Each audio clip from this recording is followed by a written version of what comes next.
Happy New Month is a great month. You know, I told you that we'll see the end of January. And by the grace of God, that has happened. By the grace of God, equally, we'll see the end of February. And of course, one by one, we'll see the end of 2025 in good health with money in our pockets. Don't worry. I've told you, the economy just is doing own. God has a way of providing for his own. I'm talking with the confidence that I've seen and I've experienced. Cast your mind aside. Put your faith in God and you'll see things working for you. Be that as it may, we are sorry that we are coming late today due to one reason or the other, but thank God at least we are on, and you can be sure that the time that we have will be spent judiciously, as we say in law. Don't go away. We'll quickly go for our mini future. Then when we come back, we'll get cracking. Our guests are in the house and they too are ready to do justice to the business of the day. For your information, for those of you who are just joining us for the first time, this is Voters Forum and I'm Wale Ogunade, your host on this program. Tell your colleagues and friends that we are on. You can watch us live real time on time via Google, or when you Google us or you go to Play Store or any of the social media handle, just type Galaxy and you see us pop out real live. Don't go away. We'll soon be back. Thank you, Nell. That was a great work by you. And of course, we all heard what the respondents said. And the main point with me is that why do we have this problem in this country? The court has ruled or gave a judgment, as it were, and this parliament, that's the National Assembly, have concurred. And obviously we knew and we all know that the bill itself and the case or the suit that brought about this judgment came from the executive. So the executive brought the issue to court. The court adjudicated on it. And of course, the legislature too has supported. So what is the problem of implementation now? This is something that must be looked into this week by government. But be that as it may, that's why we have brought it before Nigerians and those who are involved, so that they will look at it that why is it difficult to implement this thing? Because it is we, the people, that are suffering this problem and this challenge. But don't go away. I want to use this opportunity to welcome our guest. Dan Kanu, the original Dan Kanu. Not the not the 5 million man Dan Kanu. Yes, welcome. Meanwhile, Happy New Year too. This is the first time I'll be meeting with you. And Happy New Month. Yes. And, this month happens to be my birth month. We go wash our well. Don't worry. On the 7th. Yes. So what will happen is that definitely you'll come by the grace of God next week. Right? Because obviously this week, the way I see it, this topic we may not exhaust it. So next week, by the grace of God, and you now bring your birthday cake, we'll cut it, then we'll now send it, me and you go chop them, but we'll now send it by Bluetooth to the viewers to watch. Yes, welcome to the show, my brother. Meanwhile, we have a Zoom guest with us. His name is Alistair Wilcox. Is he on? Alistair, are you on? Alistair? Please, the engineers, if he's on, just bring him on while we are discussing here. Then, of course, we'll introduce him and we'll get cracking further. The local government issue, the autonomy, it has been an issue that both you. So, I didn't even introduce you. Dan Kanu is a senior journalist with The Sun. Right. So obviously, because where I'm going, I just remember I didn't introduce it appropriately. We know both of us have been in the trenches. Both of us now, I mean, your own organization, the media, and we, the lawyers and the civil societies. We've been in the trenches respect of this issue of autonomy for local government. Is it not here to who? Mr. Wille, I think it's Uhuru, but there is still a caveat to it. You know, one thing with Nigeria, and what baffles me sometimes, is that we have sometimes the best of laws. But when it comes to implementation, there's always a problem. If you look at what the Attorney General was saying, it's quite explanatory. The Apex Court has said this how this thing is going to be. The local government, their money should be going direct to them. And you begin to ask yourself, why? Sorry, maybe I jumped the gun. I'm sorry. So that, there are some people who are watching or listening via internet and they may not have an understanding. Local government autonomy. What do we mean by that? Explain that to our people. Okay, when you mean local government autonomy, specifically is where financially, they'll be getting the allocation directly from the federal allocation. Okay. It's no longer them having unnecessary control from the state. It's as if the state will not have something to do with them. Okay. But that, of course, when you talk of autonomy, it simply means independence. Yes. That they will have the latitude to do their own thing, make their own law, have their own local government councillors, and spend their money the way the people want them to spend it, looking at the needs for them. If the needs is for water, if it is for infrastructure, they know. If it's where they will go for agriculture, they know. If it's where they need pipe-borne water, they know. So they, different areas have different needs. So they just do it without, anybody bringing it on them. Unnecessary power play, maybe from where the governor will be holding them tight on certain issues. So they want a situation where the Supreme Court said the allocation. Sorry. You are a teacher today. The lot has fallen on you. So you are going to educate us on this issue. Don't rush us. We don't go school. So the next one is that, having told us that, yes, this is what autonomy is, then how many tiers of government do we have at the executive level? Okay, we have 3 tiers of government. At the executive level? Yes, we have executive. Good. We have the judiciary. Executive now. We have the federal. The federal, the state, and the local government. Those are the 3 tiers. And with what the Supreme Court has said. You see, where I'm going is that many people don't even look at the local government. They are always harassing the federal government, or once in a while the state government, not knowing that the local government, and they see the local government as an apron string or as a parastatal or as of the state. But that is what it is today in Nigeria. But is that how it should be? That's why it should not be so. So tell us what it should be, first of all. Yeah. Like as I've said, when you say autonomy, it means independence. Yes. They now have the power, the capacity. Yes. Somebody was saying power is the capacity to change the public. Yes. That is, they should be concerned with affairs that concerns them. The people. It's not something like the state government should determine for them. But what we are saying in essence is that the Supreme Court has ruled that, yes, this is how it should be. Local government, begin to take care of yourself. Your money should come directly from the federal government. Good. But as we speak, in almost 6 months or less than 6 months to that pronouncement, even the federal government themselves is also at fault. If you listen to what Fabemi said, they are at fault because the federal government has not also released the money directly to them. So it's a problem. So what we are saying and what we are using this medium to also advocate is for the federal government to ensure that as soon as possible, that the money is sent directly to the local government. Let them begin to have a feel. Let them have their money before we begin to also talk of accountability, because before you now focus on them too. Whatever obstacle that is there, can't it be removed? Why I'm saying this is I know that the executive themselves, that's the governors and the presidency, including the legislature, they, whenever anything issue of money comes on, no go slow, no delay. It is an automatic thing. The only people that I know suffer in government are the judiciary, because they will have to go through the executive before they get the releases to them. But the legislature, they have a way, because they are the one that will sign the budget. So sometimes they get their money agreed on upfront and so on. But now that it now comes to that important tier of government that affects you and I have no business with Tinubu. Neither do I have business with Sanwo-Olu.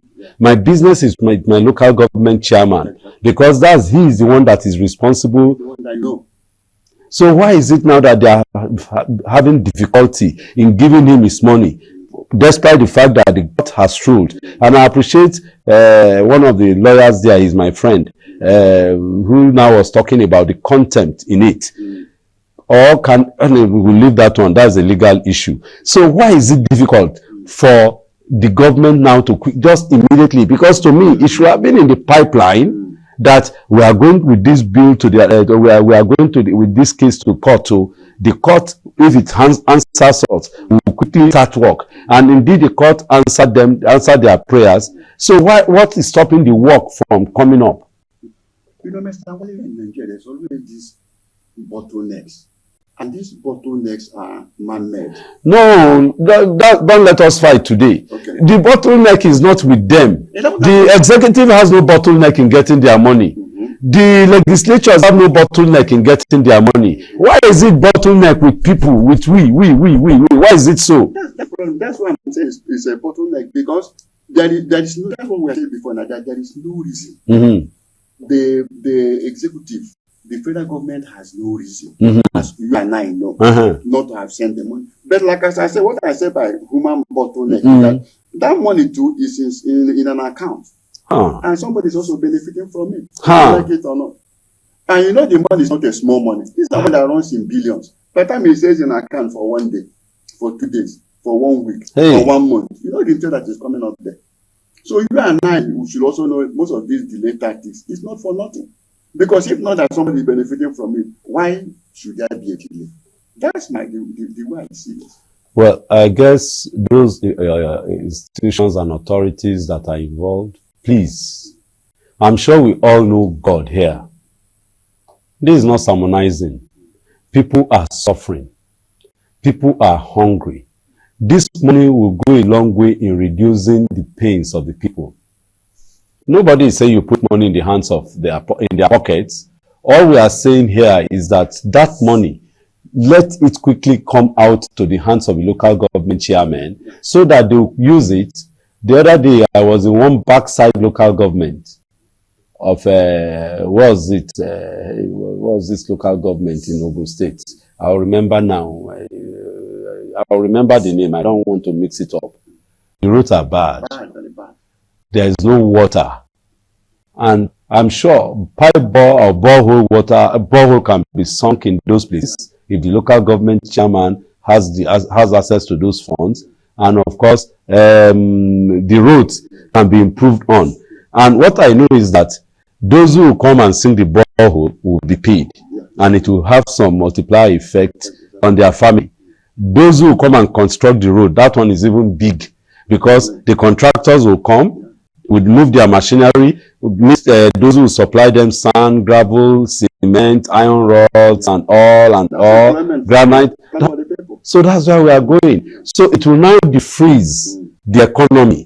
I hope that those in charge will do something, remove that bottleneck. If it is the fact that someone is benefiting the interest of everyone, he alone benefiting, I think he should think about God in this situation and have mercy on the people. I guess that's, at least we'll go on the pleading side before maybe we take the legal side. But I don't think we need to be legalistic on all issues, or we, the Aluta people, begin to do Aluta work on this issue. I think a word is enough for the wise. Are people gone? Sorry, if I can come in, don't you see what's happening like in Edo State? Oh, yeah. The governor has any right to sack local government chairman. Local government chairman that were voted by the people. That's the second leg of the main thing. Because the government, they are the representatives of the people. Yes, and the people. And he has been ordered to ensure that those people are put back. And still, as we speak, nothing is happening. And people are watching. And I guess that is another issue for Okpebolo. Okpebolo, look at it very well. That will not go well with you. That's not because it's a democratic institution. And I don't think you two will like it that the president will now declare a state of emergency or remove you from office. That is not done. Your responsibility is not to the president. And the president has no power to remove any governor whatsoever. It is the people that has the power to remove a governor, and they can do it through their votes. except maybe again through their people by virtue of Section 169 of the Constitution, vote of when the governor is impeached, when all these the steps are taken appropriately. So please, we want you to take note of that and work appropriately in that regard. Do we have Alesta on the line? Have we been able to join Alesta to join us? Please, if you can connect him, just bring him in, then we'll introduce him appropriately. At least we have introduced him in absentia. The other question I want to ask in local government, maybe the second leg is that this chairman, once money is in their pocket now, they don't have any control, they will now start misbehaving. You know, there is a way money intoxicates. Money is power, and absolute power corrupts. Absolutely. Is that, we leave second leg, maybe that's why that's the federal government is withholding its hand, or not allowing them to have access to that huge amount of money? No, but Mr. Wale, it would be very wrong to preempt how they will use the money.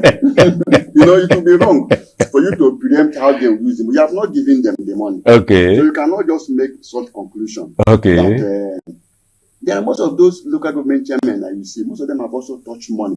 But that money is not a big money to some of them. Okay. There are some local government chairmen, as we speak, that are also very rich. That's true. So what I'm saying, even if they would abuse it, you can't conclude until they have done it. Okay. You know, of course, we know that those things should also crop up. Yes. Let them commit it first. Before the civil society is there watching them, the people will also not keep quiet. Okay. Now, how do we now look at the people? Because the law has been passed. One will expect that people will begin to agitate, not violently, but peacefully, demanding for their rights. And what I have seen is that people are so docile and careless about their rights, and they continue to suffer in silence. And of course, that brings me to Fela's song, suffer, suffer, suffer, suffer, suffer, suffer, suffer for what? Now your fault be that. So the people, will they continue to suffer in silence when there are all these things, particularly this program is an eye-opener that we have access, our chairman should have access to funds to make life easy for us. Must they keep quiet or agitate, calling their various strata of representative, councillors, House of Assembly member, reps, and senators to now weed in? Is it not possible? Well, it's possible. You know, Nigerian populace, I won't say they are really politically sophisticated. Okay. You know, in terms of sometimes going for their rights. Okay. And there are different things that, you know, causes what is exactly happening. Also, you also know that Nigerians are also hungry. Nigerians are hungry. And sometimes when you have devalued somebody with hunger, you know, they are just down.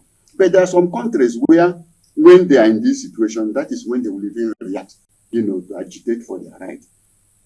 But that is not the way it is in Nigeria. And what I also have found that, you know, there is this, you know, this division in Nigeria. The situation where if you want to do something, somebody will say, because, let's say if it's a Christian that is there, the other person will say, because it's not a Muslim. The other one, if it's a Muslim that is there, when the Christians or want to, you know, if there is anything they want to observe that is wrong, the other people will now say, you know, they have divided the people that are along religious line, along ethnic line. When something is happening now, if somebody from the south is raising some concerns about the president, you find out somebody maybe from the south will be saying, because he's not from the southeast. You know, they have done this. If it's not raising the issue of ethnicity, they are raising the issue of religious kind. So those are things. Sometimes people are a little bit careful because you find a situation where you raise an issue, you see some people will just come and attack you. It's really a very pathetic situation. Yes. But I think Nigerians should. The issue is that we must continue to mobilize Nigerians, continue to, you know, carry out advocacy, so that the people should know when they should keep quiet and when they should also respond. You see, my problem is that government is a continuum one, Two, not everyone and not all those who are in government will be in government forever. They too will be out. That is one leg. The second leg is that it does not matter how long they even stay in government. Not every member of their family is in government. Let's assume that they keep on circling themselves. Leave the office of governor, go to the Senate, leave the Senate, become a minister, leave the office of minister, then become an ambassador, leave an ambassador, and become one special advisor again, all and not recycling themselves in government. Will all members of their family enjoy these largesse? But one, you will be shocked that even most of these people, you are senators, governors, for them, by the time you go to the roots, most of their relations are even very hungry. So that's where I'm going. They don't, you ask yourself, do they even have conscience? They don't have conscience. So that's where I'm going. What I think, it doesn't concern them. Most of them are not, they have lost their human nature. You know, they are so selfish. Maybe most of them, they are concerned with sometimes they and their family and maybe some few cronies. I know of a governor somewhere in the south, and I know some of his relations where I was working before. If you see his relations and the certain things they talk about the guy, you will be surprised. If they will tell you that even the far, relations, that is not what the man has. See, when you ask the guy, I remember when we asked the guy, is it not your brother that is a governor? I said, beg, forget, who does he know? It's only him and his few friends. So it's pathetic. It's pathetic. So this issue is really pathetic to the extent that you now find out that these are the people that they recycle themselves in power. And it is the work of the voters. Is there no way the voters can now wake up to knowing that, no, we must vote in people who have our interest in mind, not the tokens that are given them immediately before the elections? Of course, that, like as we say, governance is a continuum. It's not something that people will, overcome overnight. Okay. It is still something that you continue to advocate, you continue to appeal to the people. Something like when we talk of democracy, I still know somebody will tell you democracy is the best system of government. Sometimes democracy is not the best system of government. Yes. It depends on, because there are some criteria. Yes. When people are voting and they are not educated, people are voting, there is no fairness. People are voting, there is no inducement. So there's no way intimidation. There's no way it can the be level playing field is there not. Must be a level playing field. People are voting when you are giving them money and all those things. They will vote for you, and it's not as if you are the best candidate for that election. So what I'm saying, there are a lot of criteria that must be on for democracy to be the best system of government. Okay. So what we'll do, my brother, is that we will come back. You don't feel today. And meanwhile, your cake must be with us next week so that we'll celebrate your birthday for you. Yeah, today has been a great day. At least we'll do what we'll call it politics 0001. Right. So maybe we'll do 0002 next week by the grace of God. Unfortunately, network did not help support us in connecting to Alesta. But be that as it may, maybe we'll have him physically in the studio next week. And till then, I'm Wale Ogunade, your host on this program. I want to thank you, my brother Dan Kanu, the original Dan Kanu. He's a senior reporter with The Sun paper. And of course, we've gotten to knowing one or two things. And by the grace of God, next week we'll take it further. Till then, just be on the side of the law. Cheers.